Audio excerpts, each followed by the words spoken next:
Tetra Pak presenta Serie del Conocimiento, una colección de seminarios web producidos exclusivamente para usted, cliente Tetra Pak, que tienen como objetivo compartir ideas y conocimiento que podrán ayudarle frente a los retos que la industria enfrenta en el día a día. Vea y conéctese con nosotros.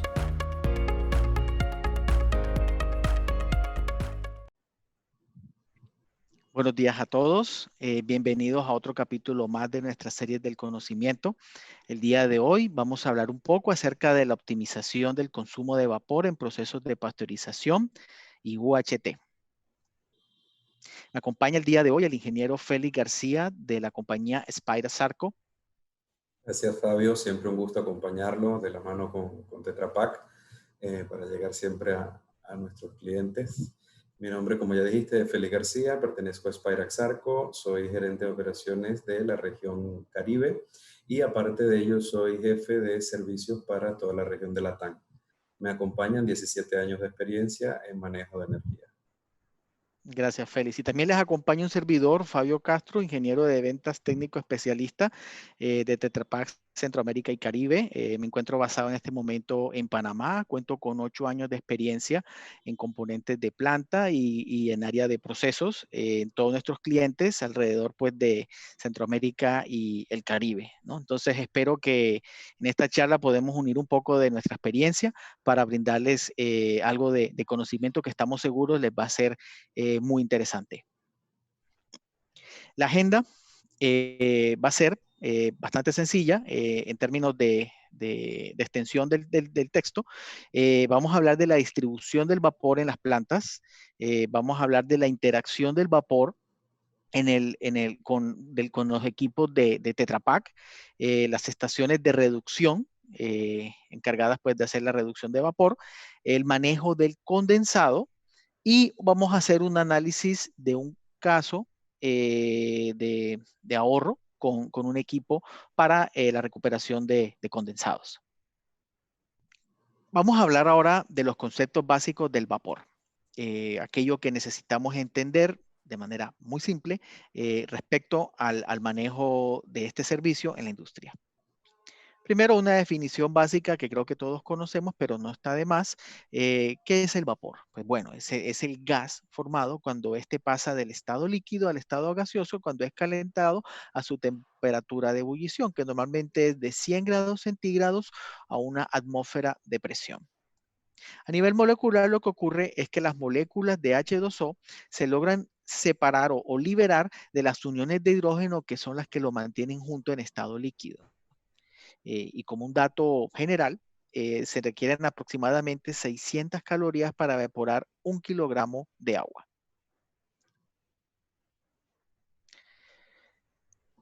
La definición de vapor seco, vapor húmedo y calidad nos va a ayudar a entender un poco los principios o los conceptos que más adelante vamos a explicar. Entonces, empecemos con el vapor seco, que comúnmente también se le denomina vapor saturado. Aplica el vapor cuando todas las moléculas permanecen en estado gaseoso. El vapor húmedo, por su lado, aplica cuando una porción de sus moléculas de agua ha cedido energía, ese calor latente, y ese condensado forma pequeñas gotas de agua. Entonces, la calidad del vapor es la fracción de vapor en una mezcla vapor líquido y se puede decir que un vapor saturado tiene una calidad del 100% y el líquido saturado tiene una calidad del 0%. Aquí abajo tengo una tabla donde explico esto de otra manera y le voy a pedir a Félix, por favor, que me ayude a hacer una explicación de la misma. Adelante, Félix. Dale, gracias, Fabio. Sí, en efecto, como hablabas, el vapor saturado es justamente ese vapor que está en el nivel óptimo de energía para ser transferida al proceso, ¿no? Si podemos ver, es esa región del domo que vemos en la parte superior de la gráfica, donde podemos ver que hay una mezcla líquido-vapor. Siempre va a existir esa pequeña mezcla líquido-vapor en una mayor proporción de vapor y una menor proporción de líquido. ¿Por qué? Porque como está cediendo la energía de manera instantánea, siempre va a tender a hacer una condensación. ¿Okay? Luego que el vapor, toda la masa de vapor, ha cedido su energía al proceso, entonces vuelve a su fase líquida, es decir, pasa a una región de condensación, ¿ya? Ahora bien, si vamos al domo superior del vapor, estamos en esa condición ideal de saturación, donde el vapor está en el límite de presión y temperatura. Si nosotros seguimos adicionando energía a ese vapor, lo vamos a hacer entrar en una zona de sobrecalentamiento. Es decir, el vapor va a tener un exceso de temperatura, más no de energía. ¿Ok? La energía se va a conservar en el vapor. Pero al tener ese exceso de temperatura, no es un vapor que podemos utilizar para procesos de calentamiento porque va a demorar mucho en ceder la energía al proceso. Por lo general, ese vapor sobrecalentado solamente se utiliza en funciones motrices, es decir, para turbinas y equipos similares. Gracias, Félix, muy interesante. Siempre. Bien, el uso del vapor en procesos términos, vapor saturado, vamos a denominarlo de esta manera en adelante, básicamente en procesos de pasteurización, procesos de esterilización, ya sean en batch o en línea, en procesos de calentamiento para soluciones de limpieza y mantenimiento de la esterilidad por medio de barreras de vapor. En aquellos puntos donde tenemos contacto crítico con el ambiente, necesitamos mantener una barrera para evitar que algún microorganismo pueda ingresar a nuestro producto. Entonces aquí tenemos pues los equipos de intercambio de placas, de tubos o superficies raspadas. En todos ellos pues, podemos utilizar el vapor como medio de transferencia térmico para lograr calentamiento. Vamos a hablar ahora de los requerimientos en planta del vapor. Primero, queríamos comentar un poco acerca de los problemas más comunes que logramos ver en las plantas a través de nuestro mercado. No olviden, por favor, ingresar sus preguntas al chat box y más adelante les estaremos dando respuesta. Entonces, el primer problema, o uno de los más comunes, es que no se logra mantener un suministro de vapor continuo y estable. Esto nos genera parada en algunos equipos, caída de programa, porque se nos cae pues, la presión del vapor. Hay muchas razones para que esto se pueda dar, entre ellas un tema de las secuencias, un tema de capacidad, o muchos otros, los cuales al final pues, redundan en afectarnos el proceso. Altos costos de generación por baja eficiencia en el uso del vapor y escasa o nula recuperación del condensado. Continuas fallas y pérdidas en proceso por daños en línea de vapor y sus componentes. No cumplir con las legislaciones sobre descargas de agua en efluentes o drenajes. Nos referimos en específico al condensado cuando se envía a estos efluentes. Y finalmente, el incremento en emanaciones de CO2 al medio ambiente por un consumo, se puede decir, excesivo o no necesario debido a algún tema con la eficiencia. Félix, me gustaría Sí, saber si tienes algún comentario acá, ¿qué opinas? totalmente de acuerdo con lo que estás planteando, Fabio, otra vez. Como te digo, si no hacemos un balance, ¿ok? De eficiencia en nuestro sistema, si no tenemos un control en esas condiciones que mencionabas del vapor, de utilizar vapor saturado seco en nuestros procesos, de tener un vapor de alta calidad, vamos a estar consumiendo más vapor del necesario. ¿Ok?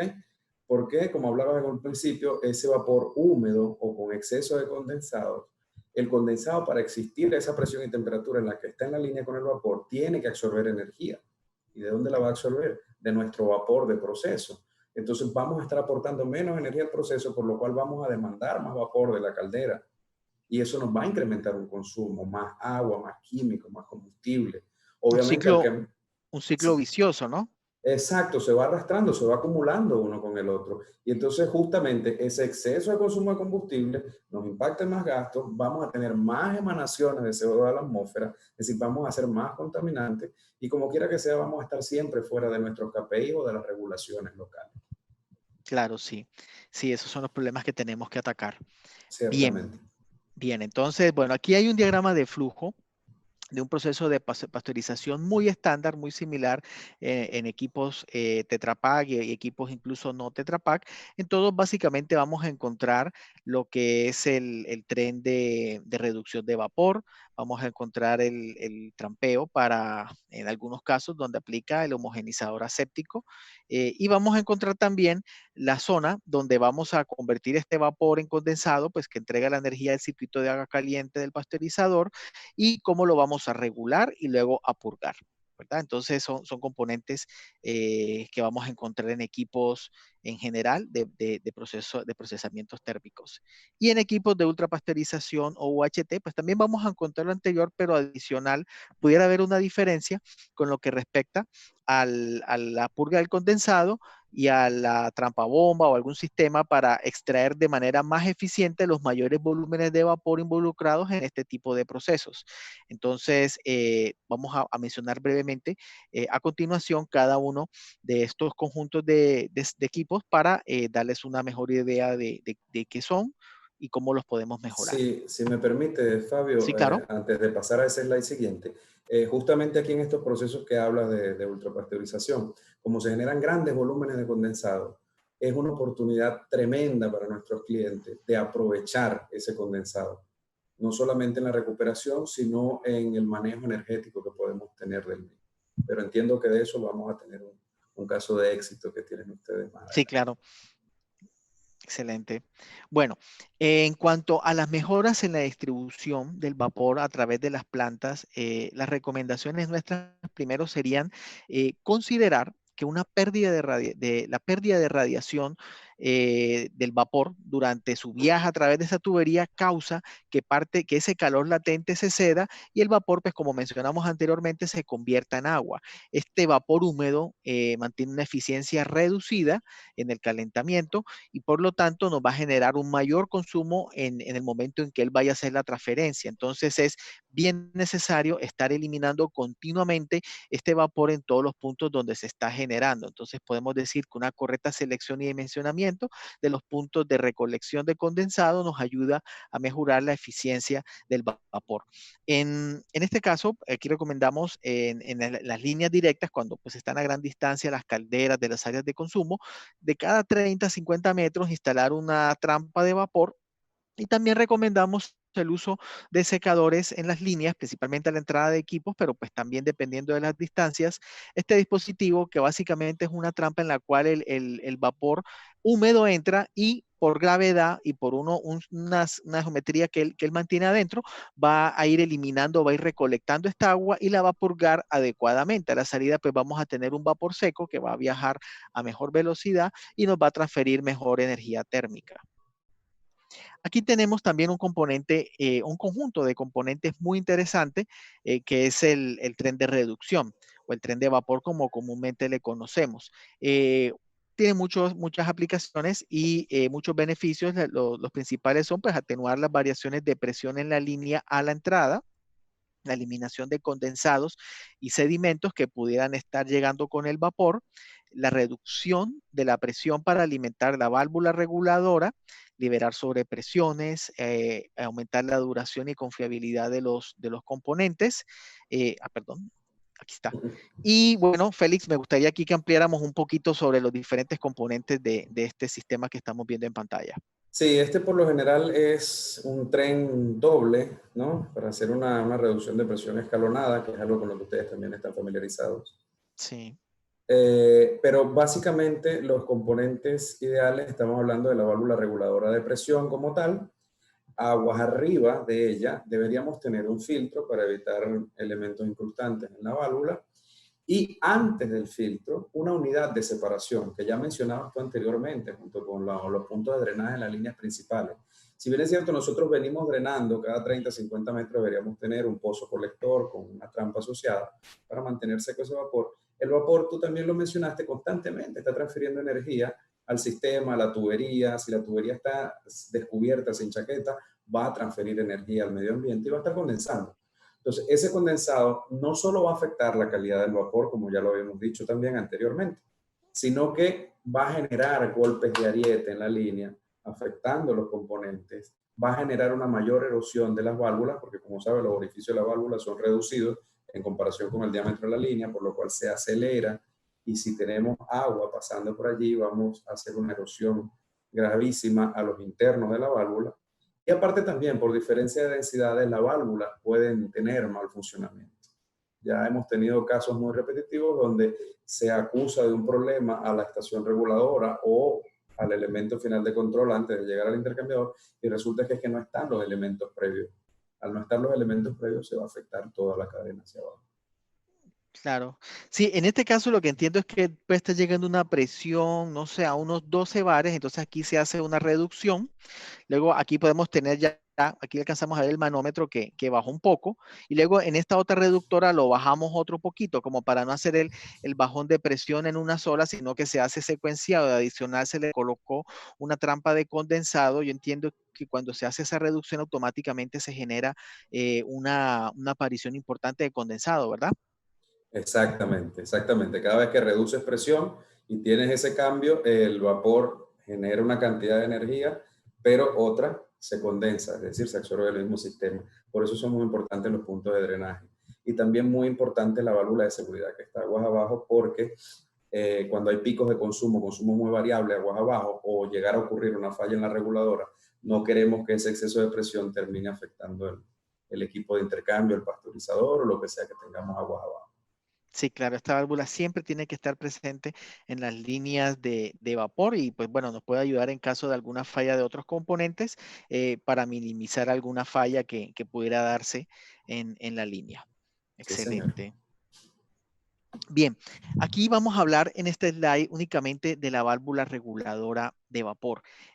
A nuestro parecer es uno de los componentes claves del proceso de vapor porque básicamente es la encargada de mantener la estabilidad de la temperatura de pasteurización o UHT por medio de un control muy fino de lazo cerrado con el sensor de temperatura, un control que en nuestro caso generalmente es un PLC y un posicionador neumático que va a regular la apertura de la válvula. Entonces, para que esta válvula opere adecuadamente, pues varios factores, ya mencionaste, la calidad del vapor tiene que ser lo mejor posible. Si nos viene un vapor muy húmedo, va a empezar a afectarnos el vástago y va a generar alguna inestabilidad.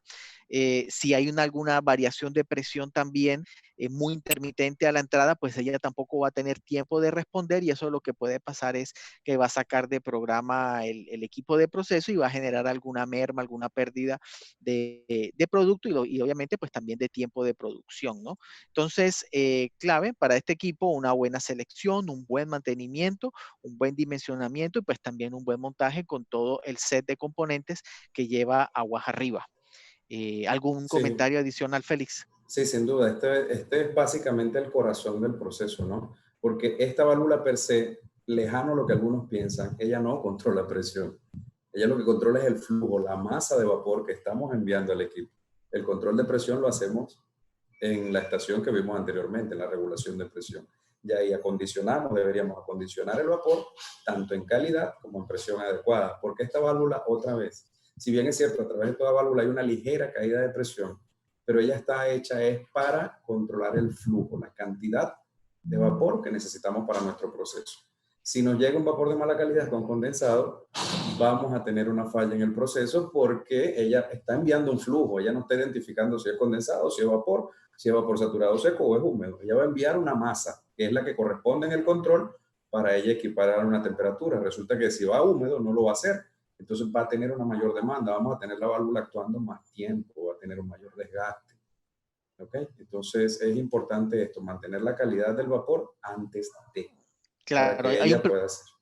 hay un principio que mencionamos antes, que el condensado ocupa volumen, pero no transporta energía. Entonces ella está pasando condensado y dice, no, yo pasé condensado, pero si no pasa energía, eso no es culpa mía. No, de hecho, Bien, sí, de hecho, el condensado lo que hace es que roba energía. roba energía. Mucha gente se va a la tabla termodinámica y lo único que ve es presión y temperatura. Si yo tengo esta presión, debería tener esta temperatura.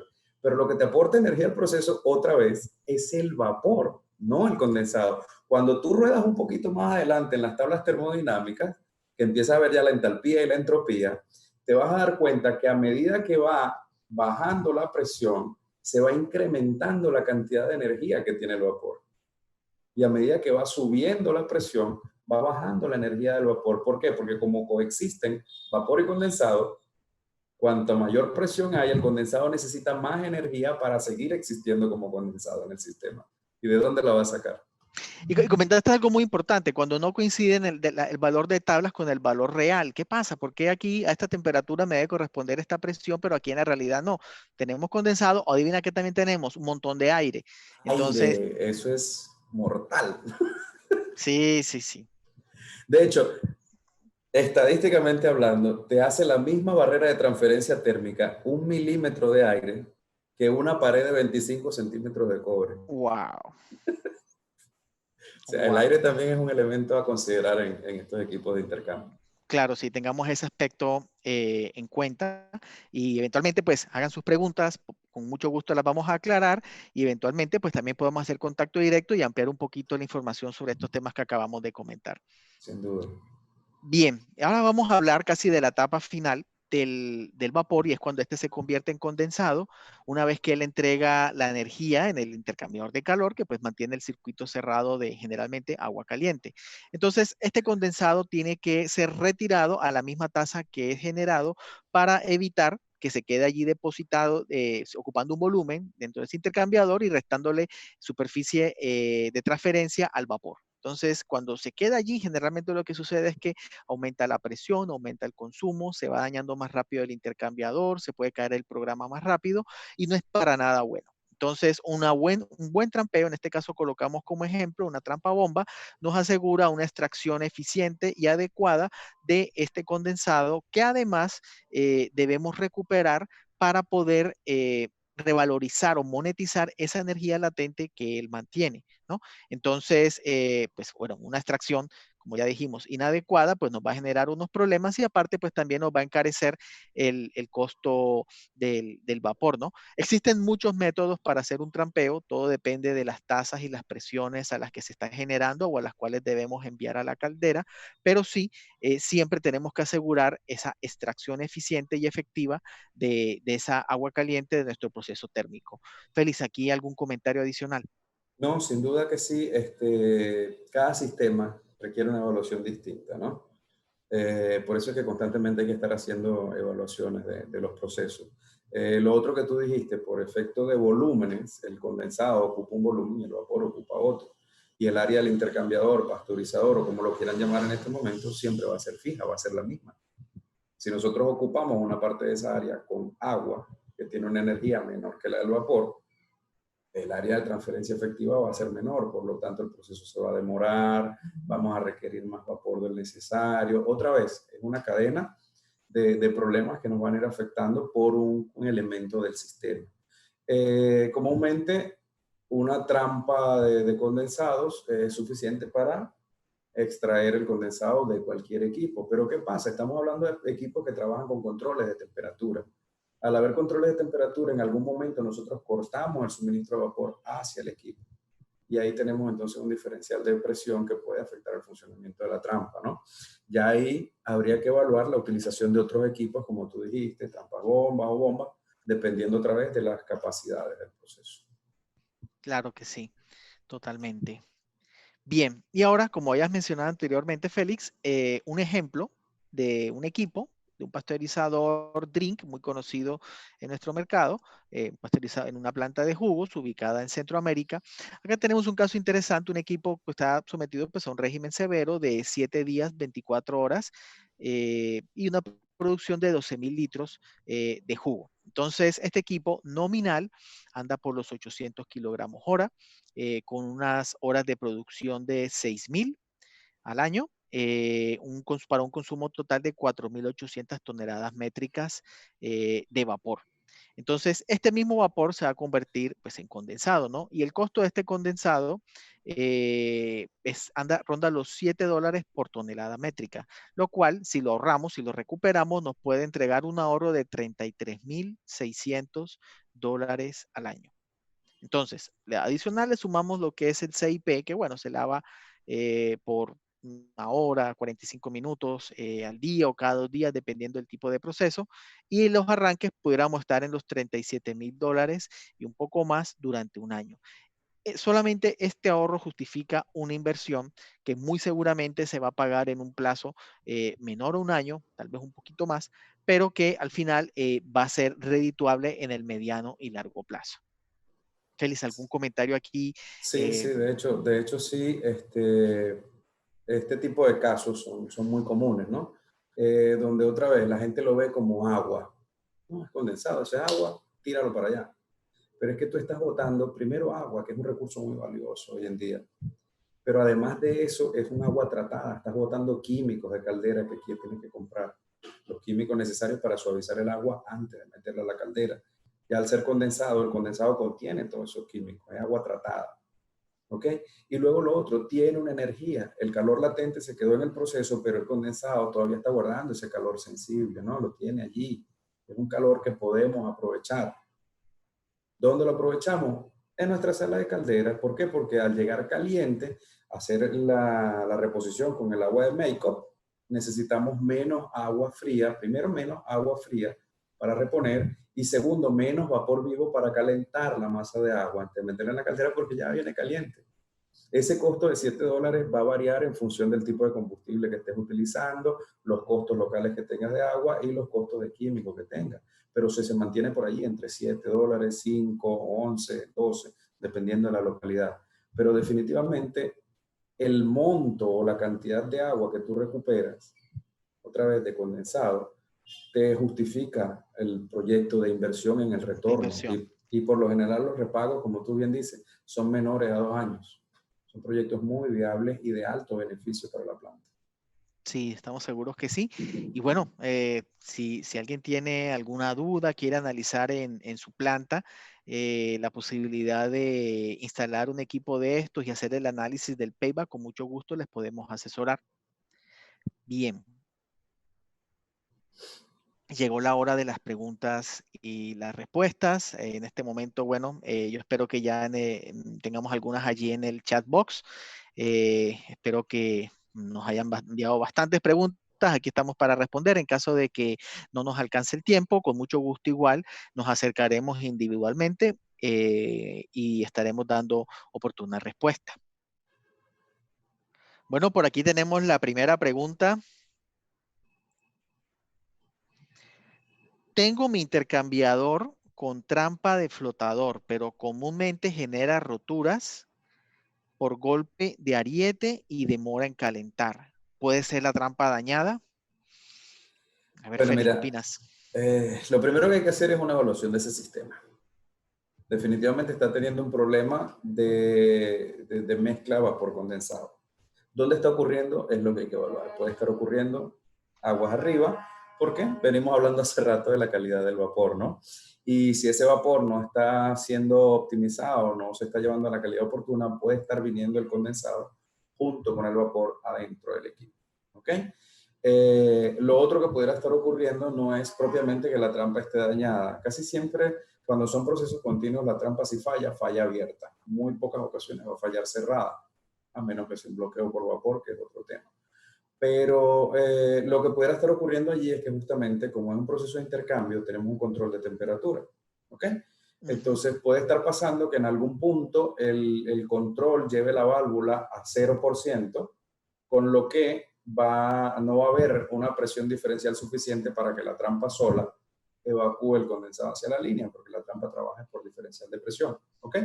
Entonces, en ese punto la trampa dejó de trabajar. Como dejó de trabajar la trampa, pero el vapor termodinámicamente sigue cediendo energía y formando condensado.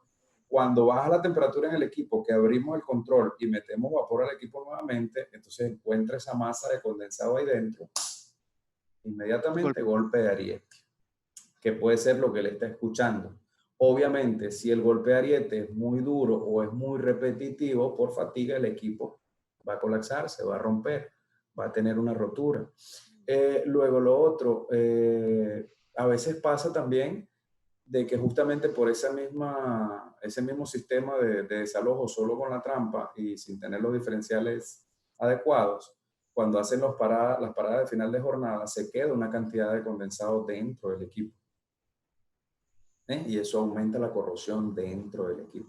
Claro. ¿Ok? Entonces son cosas que van en detrimento de la vida útil del equipo y en afectación del proceso. Adicionalmente menciona que demora en calentar y esto me llama la atención porque me parece que está relacionado con la ausencia de válvulas eliminadoras de aire, ¿no te parece?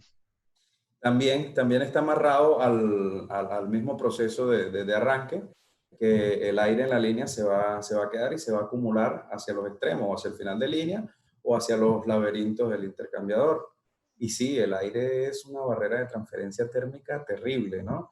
Ya está comprobado que 1 milímetro de película de aire, te hace una barrera de transferencia de una pared de bronce de 15, 30, 20 centímetros. O sea, es Cero terrible. conducción del calor, claro. No, lo dispersa totalmente y obvio te roba.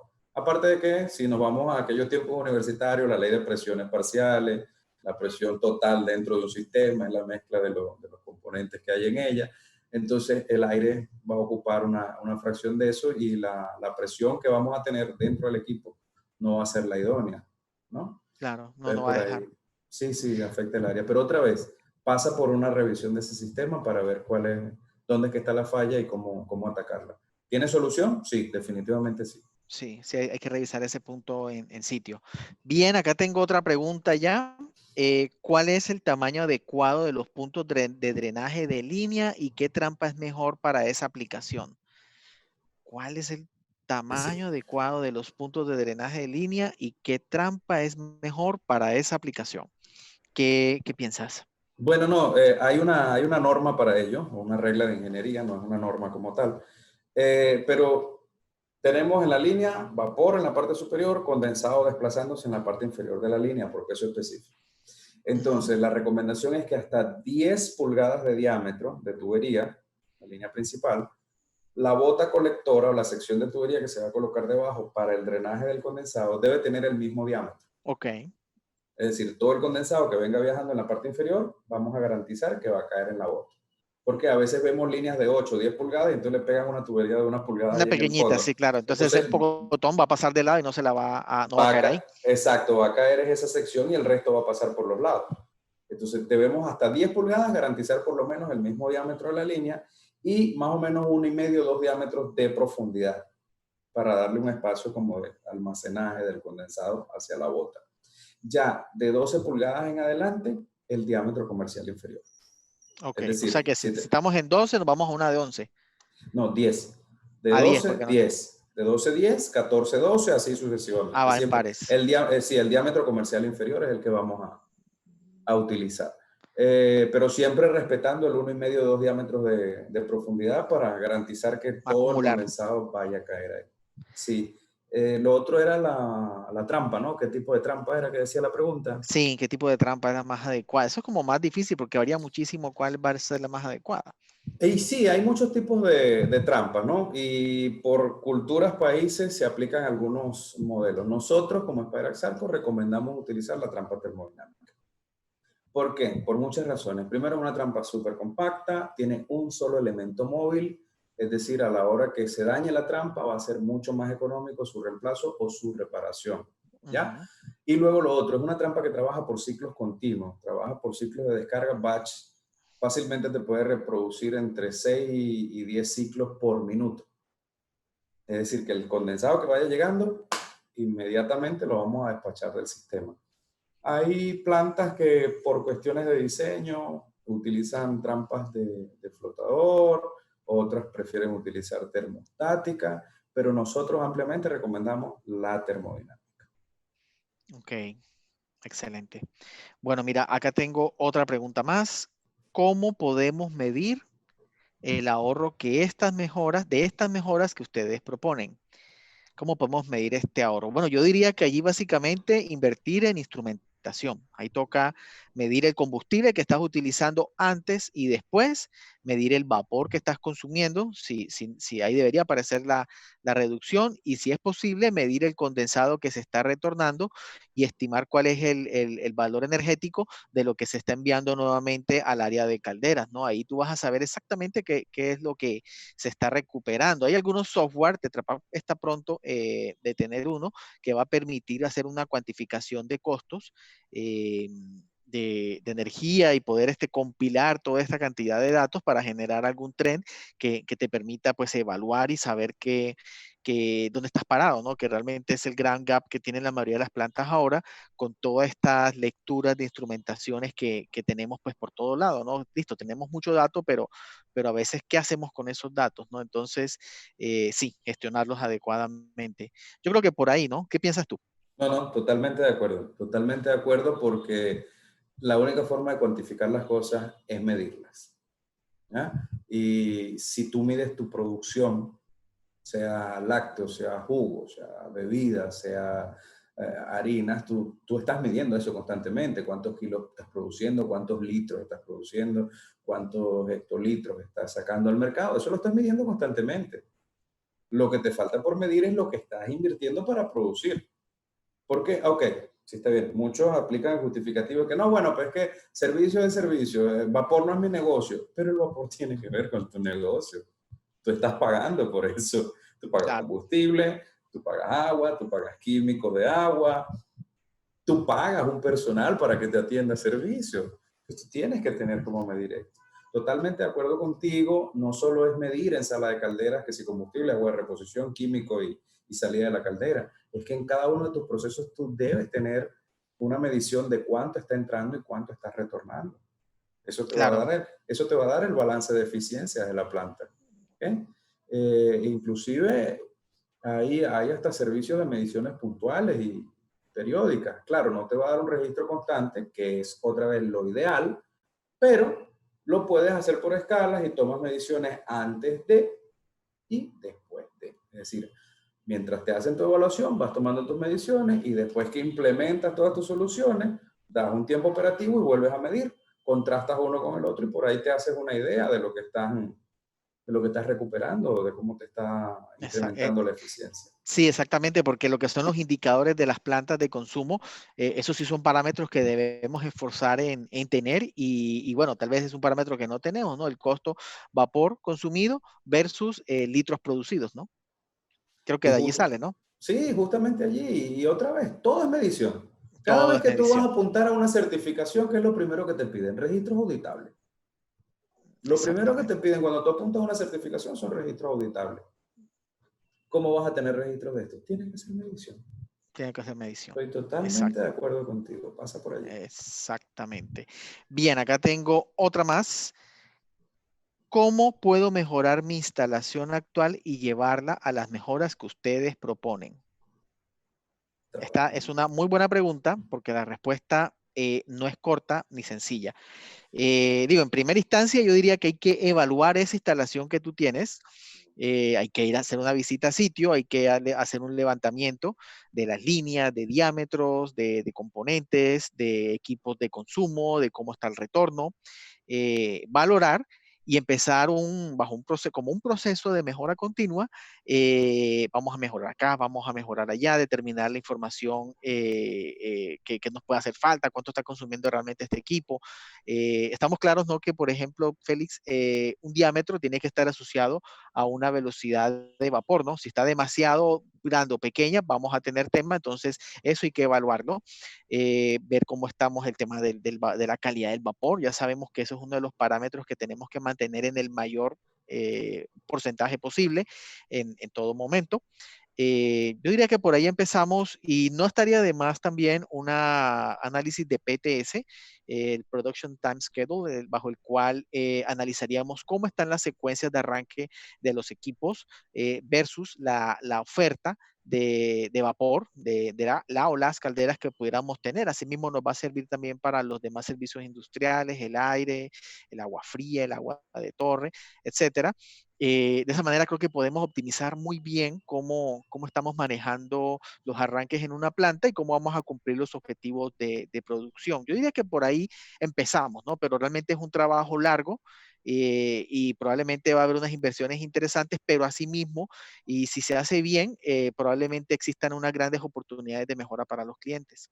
Sin duda, sin duda. Y es que él está hablando de eficiencia, de incrementar la eficiencia en la planta.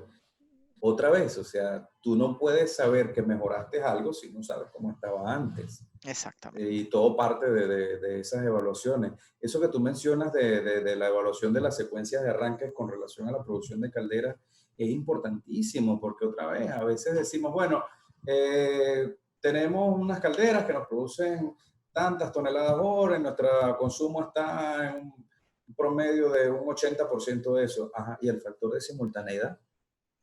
Y si en algún punto arrancan todos esos equipos consumidores al mismo tiempo, ¿vas a secar la caldera?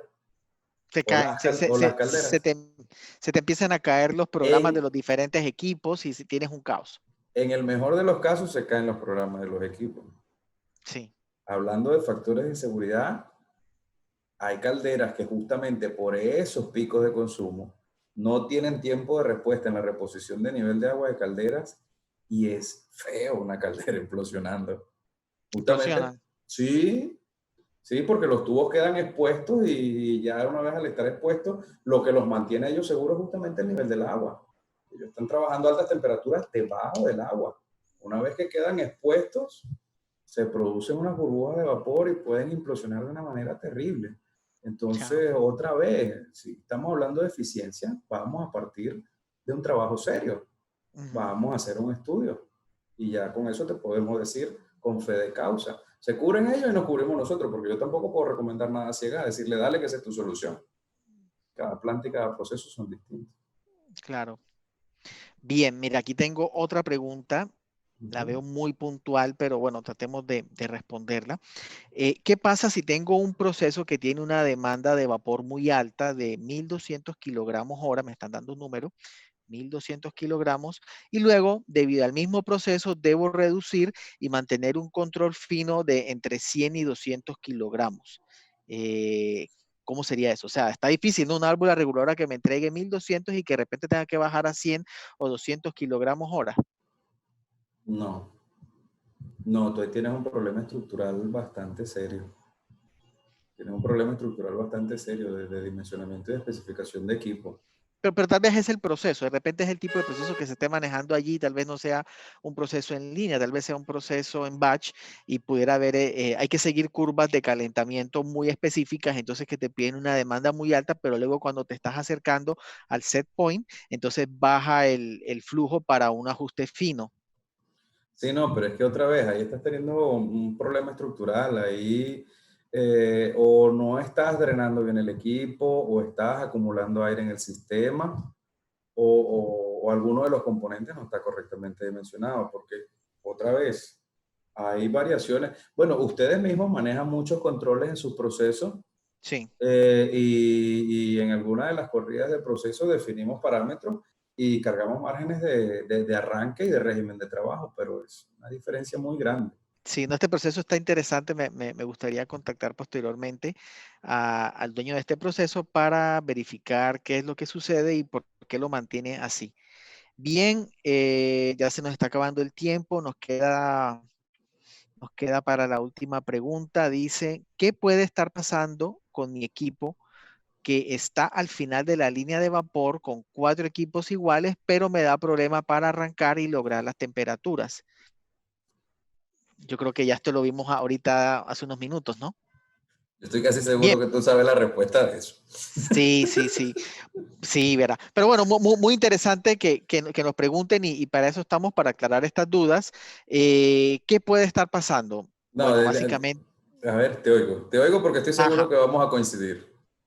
Bien, puede ser que tienes un problema serio con aire a la salida, al final de la línea, tienes una acumulación tremenda, ese aire se metió de alguna manera al intercambiador de calores, pues entonces cuando llega el vapor, pues no encuentra la superficie suficiente para poder entregar el calor, entonces asimismo debe estar también el condensado bien bajito, así que obligado una válvula de eliminación de aire le Ujú. va a ayudar muchísimo para resolver este tema, ¿no?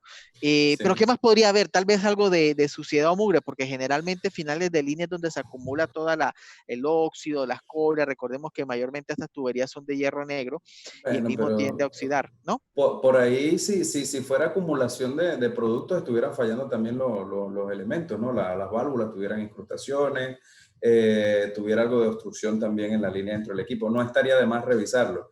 Pero sí, no, coincidencialmente, como él plantea el tema, justamente el equipo, tiene los 4 equipos en la misma línea, el último que está allá es el que te está dando problemas de calentamiento, es básicamente eso, ¿no? Porque ¿qué pasa? Cuando tú paras tu proceso, a veces la gente tiene la idea de que el sistema es herméticamente cerrado y no es así, sobre todo cuando tú trabajas con vapor. ¿Por qué? Porque cuando tú arrancas el proceso, tú dilatas todas las tuberías y todos los equipos por efecto de temperatura se dilatan, tú Claro. llenas todas las tuberías con una masa de vapor, ¿ya? Cuando tú paras al final del día, tú paras al final del día y no se queda nadie diciendo yo voy a ventear todo el vapor que quedó en la línea. No, tú paraste y ya, paraste. Entonces, el vapor que se quedó en la línea, primero, cuando empieza a perder temperatura, Entonces, los equipos vuelven otra vez a sus dimensiones originales, ¿no? Por enfriamiento. Pero además de eso, el vapor, la masa de vapor que está dentro de las líneas, dentro de los equipos, se va a condensar. Y por efecto de masa es distinto, es menor. El agua ocupa menos espacio que el vapor. Entonces, en ese momento que él condensa, él por las juntas de las bridas, por los prensaestopa de las válvulas, por las mismas uniones de los platos de los intercambiadores, por allí él va a traer aire de afuera, de la atmósfera, al sistema. Y el aire se va a quedar. Cuando tú arrancas el sistema otra vez, viene toda la presión de vapor. ¿Y hacia dónde va a mover el aire? Al final de la línea. A ese equipo que está allá al final de la línea. Entonces, si encima de eso tú no tienes un drenaje pertinente con algún elemento termostático, va a pasar eso. Se va a quedar el aire ahí, y mientras el aire se va disipando en una mezcla de vapor, agua y demás, te va a retardar el proceso de calentamiento. Claro, él sale solo, pero demora un buen rato. Sí, y sale solo depende de donde se quede, porque si se queda en la parte superior del equipo y el drenaje condensado lo tiene abajo, ahí se va a quedar. Y tú lo hablabas también en unos slides atrás cuando hablabas del área de un intercambiador, y el área es fija. Lo que tú le sumes a esa área se lo vas a restar a lo que debería tener de vapor. Entonces sí, definitivamente en esos intercambiadores, y no solo en ese final de línea, en todos, por buena práctica, él debería tener eliminadores de aire. Lo bueno del eliminador de aire es que él va a trabajar de manera automática. Va a sacar el aire, y una vez que el proceso estabilice con presión y temperatura de vapor, él va a cerrar. O sea, tú no vas a tener una pérdida de vapor por allí. Excelente, muy bien. Bueno, se nos ha terminado el tiempo, aún tenemos muchas preguntas, las estaremos contestando directamente a cada uno de nuestros televidentes. No se olviden suscribirse a nuestras redes sociales, en Twitter, en LinkedIn, o seguir la página de tetrapack.com. Félix, ¿te querías despedir de nuestra audiencia? No, siempre un gusto, Fabio, poderlos acompañar en este tipo de iniciativas. Y ya es una alianza muy conocida a nivel regional de Spirax Sarco con Tetra Pak. Así que sepan todos de que estamos para acompañarles, para ayudarles con sus procesos. Y nada, espero que me vuelvan a invitar pronto para acompañarlos en otra sesión de esta. Sí. Claro que sí, muchas gracias. Y bien, bueno, a todos, por favor, no olviden contestar una encuesta que tenemos al final de satisfacción. Les agradecemos mucho su feedback, e igualmente agradecemos su participación en este seminario, y esperamos volverlos a ver muy pronto. Que pasen muy buen día y hasta luego.